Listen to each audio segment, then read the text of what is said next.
war that would have never happened if I were president. Would have never happened.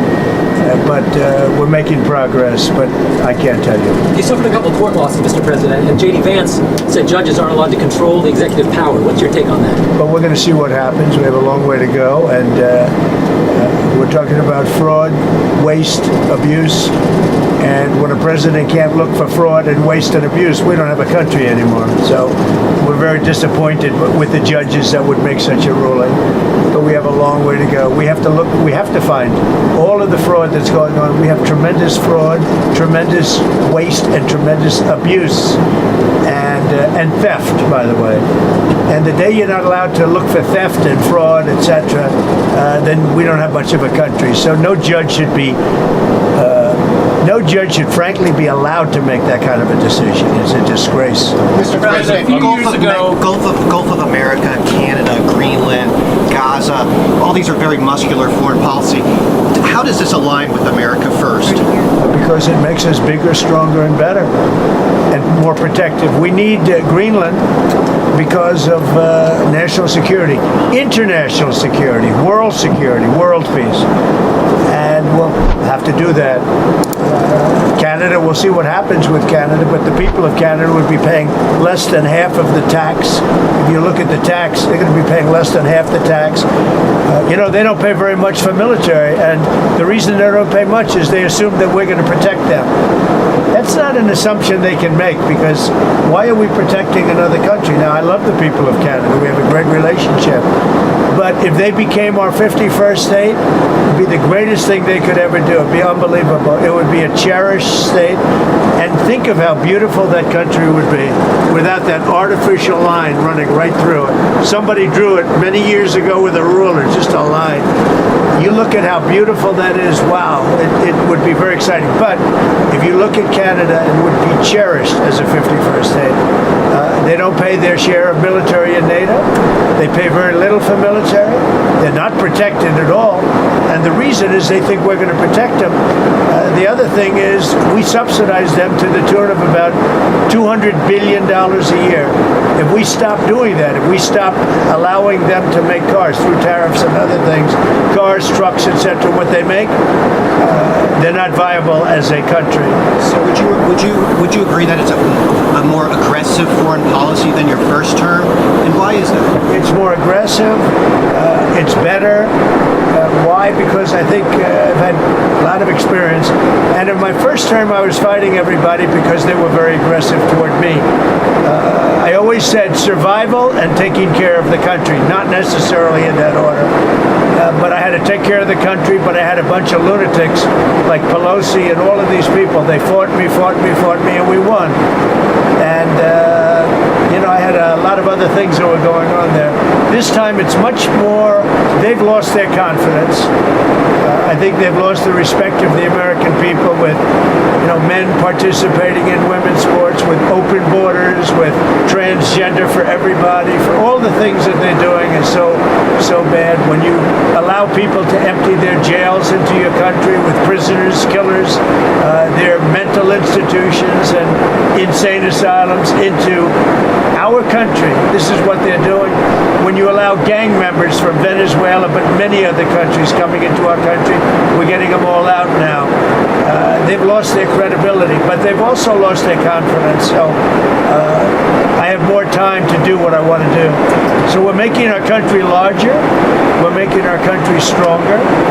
And in the case of Canada, if this should happen, I don't know how they can do it without us, because without the U.S., Canada really doesn't have a country. They do almost all of their business with us. And if we say we want our cars to be made in Detroit, with a stroke of a pen, I can do that. And other things in addition to that would not allow Canada to be a viable country.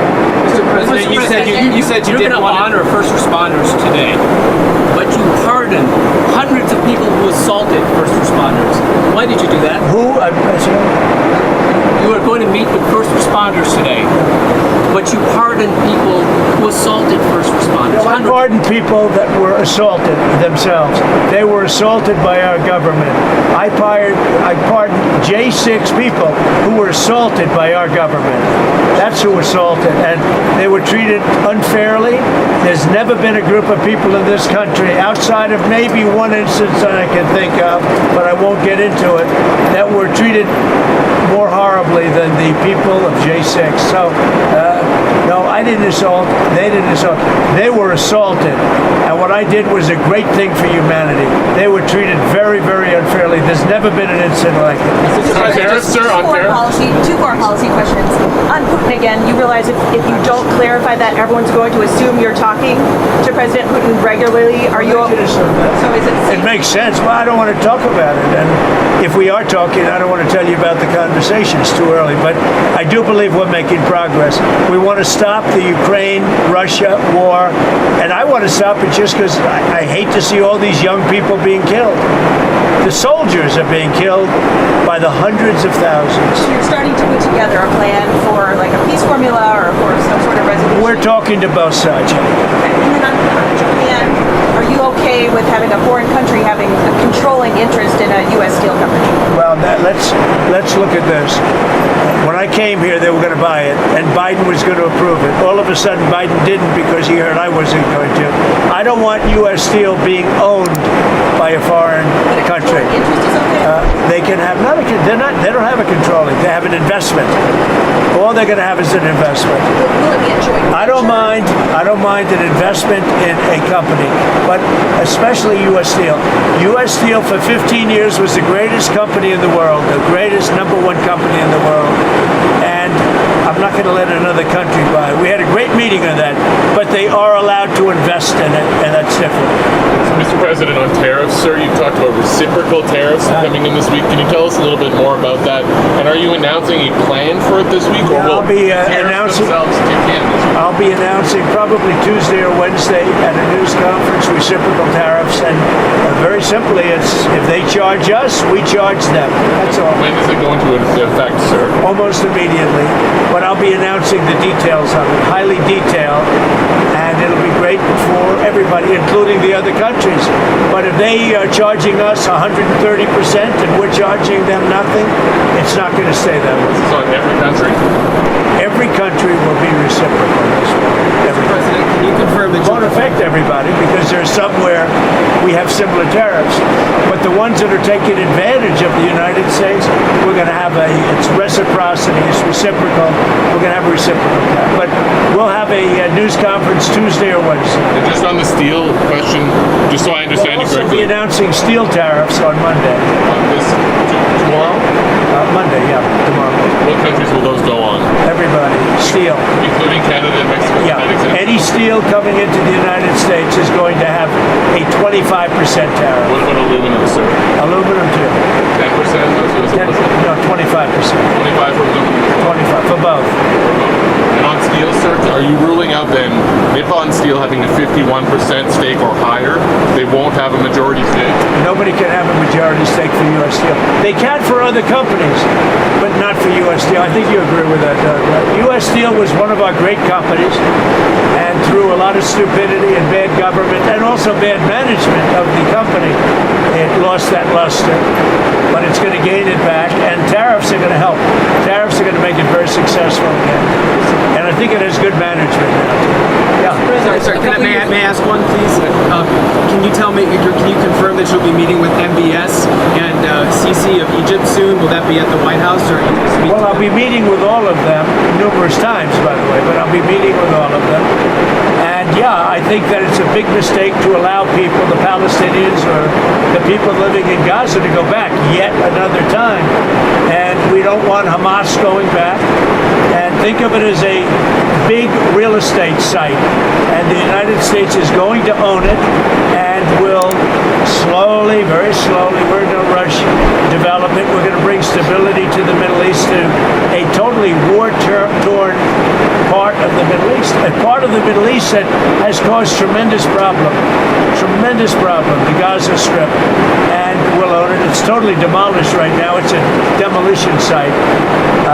It'll be reclaimed. It'll be leveled out, fixed up.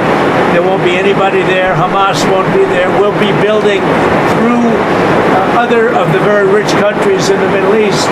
They'll some beautiful sites for the people, for the Palestinians to live in. They'll be living in harmony and peace probably for the first time in hundreds of years. And just to clarify, I know you don't want to tell us about your conversation with President Putin, but can you clarify whether you had that since you've been in office, or whether it happened before you became I've president? had it. Let's just say I've had it. And I expect to have many more conversations. We have to get that war ended. It's going to end. And we have to get it ended. And we have to get it ended. So should have never happened, would have never happened if I was president. Mr. President, a couple of years ago, your vice president suggested that if the Supreme Court rules in a way you don't like, just let them enforce it. Do you agree with that? Say it in the last part. Vice President suggested that if the Supreme Court rules in a way that you don't like, they can just enforce it by themselves. Do you agree with that? I don't know even what you're talking about. Neither do you. Who are you with? Up close, sir. Who? Up close. No wonder. I thought they died. Are they still around? I haven't read them in years. I thought they died. All right, go ahead. Who else? On security clearances, you've been yanking a lot of them. Why does it make the country safer to take away the AG's security clearance? And is that a form of retribution? If there's somebody, if there are people that we don't respect, if there are people that we thought that were breaking the law, came very close to it in previous years, we do it. And we've done it with some people. We've done it with Biden himself. We think our country is not as safe if you gave him clearance. We don't think he knows what he's doing. And what he's done to this country is a disgrace. And what he's done in terms of allowing criminals, murderers, drug lords into our country, people from mental institutions into our country, he should be ashamed of himself. Is that a legally valid reason? On deportations, there's been some reporting that you've been upset that there haven't been more deportations. Can you clarify that? I think they're doing an incredible job. It's very tough. Deportations, finding murderers is not easy. Some of them are actually very smart. They shouldn't be in our country. There wouldn't have been. We had beautiful, we just set records for closure. We have the strongest border we've had in many years, since my term. But even for many, many years, decades before that. They're doing an amazing job. I think Tom Homan's doing an amazing job. Kristi Noem's doing an amazing job. But it's not easy finding murderers who know they're being looked for. But we're sending out thousands of people. We're getting rid of thousands of criminals from our country. So, do you expect to meet him in person anytime? Putin. Do you anticipate meeting with him in person? I imagine I would be meeting with Putin, yes, at the right time. I think at the right time, at the appropriate time. Back on Gaza, the White House press secretary told us last week that you're committed to rebuilding Gaza. Steve Witkoff said that process would take 10 to 15 years. Does your commitment to rebuilding Gaza extend beyond your time in office? I'm committed to buying and owning Gaza. As far as us rebuilding it, we may give it to other states in the Middle East to build sections of it. Other people may do it through our auspices, but we're committed to owning it, taking it, and making sure that Hamas doesn't move back. There's nothing to move back into. The place is a demolition site. It'll be the remainder will be demolished. Everything's demolished. I mean, you can't live in those buildings right now. They're very unsafe. But we'll make it into a very good site for future development by somebody. We'll let other countries develop parts of it. It'll be beautiful. People can come from all over the world and live there. But we're going to take care of the Palestinians. We're going to make sure they live beautifully and in harmony and in peace, and that they're not murdered. This has been the most dangerous site anywhere in the world to live in. Hamas has been a disaster. And by the way, I have to tell you that I watched the hostages come back today, and they look like Holocaust survivors. They were in horrible condition. They were emaciated. It looked like many years ago, the Holocaust survivors. And I don't know how much longer we can take that. When I watch that, I know we have a deal where we're supposed to get, they dribble in and keep dribbling in, but they are in really bad shape. They have been treated brutally, horribly. Even they were treated so badly. Who could take that? At some point, we're going to lose our patience. When I see that scene that I saw today with people coming out of helicopters and airplanes that are emaciated, that look like they haven't had a meal in a month, no reason for that, and I don't know how much longer we can take it. Do you mean you want to recast the I don't know how long we can take it. When I watch people that were healthy people a reasonably short number of years ago, and you look at them today, they look like they've aged 25 years. They literally look like the old pictures of Holocaust survivors. The same thing. I mean, the same thing. And I don't know how long we're going to take that. Mr. President, have you gotten some advancement in your proposals for some of the Gulf or Arab nations to take some of the Palestinian people? And if not, what do you think the reason is for their hesitance? Is there some very honest reason that they've even told you privately, or that you think why they're hesitant to take the Palestinian people? Why are they hesitant to take them? Because they never spoke to me. They spoke to other people. They didn't speak to me. When they speak to me, they're going to take them. Is it because they think that you would not allow them to return to Gaza? Is that part of it? They don't want to return to Gaza. If we could give them a home in a safer area, the only reason they're talking about returning to Gaza is they don't have an alternative. When they have an alternative, they don't want to return to Gaza. If they had a home that was safe, where you don't have Hamas threatening them, killing them, torturing them, they'd rather not return to Gaza. But right now, Gaza is the only alternative. As far as the other regions, the only reason they maybe don't act enthusiastic is they haven't talked to me. They talk to other people, but not to me. When they talk to me, they'll be enthusiastic. And then on spending, you found some maybe questionable expenditures, or Elon Musk has found them? Some questionable. The whole country looks like it's a fraud. It's fraud, waste, abuse, but it's a tremendous fraud. And what Elon and his group of geniuses have found is unbelievable. It's unbelievable. And that's just in U.S. AID. Soon we're going into education. You'll find the same thing but bigger. Soon we're going into the military, and you're going to find a lot of bad things happening there. You'll find it because our government has not functioned properly for many, many years, and we're going to make it function properly. We're even looking at treasuries. There could be a problem. You've been reading about that with treasuries. And that could be an interesting problem, because it could be that a lot of those things don't count. In other words, that some of that stuff that we're finding is very fraudulent.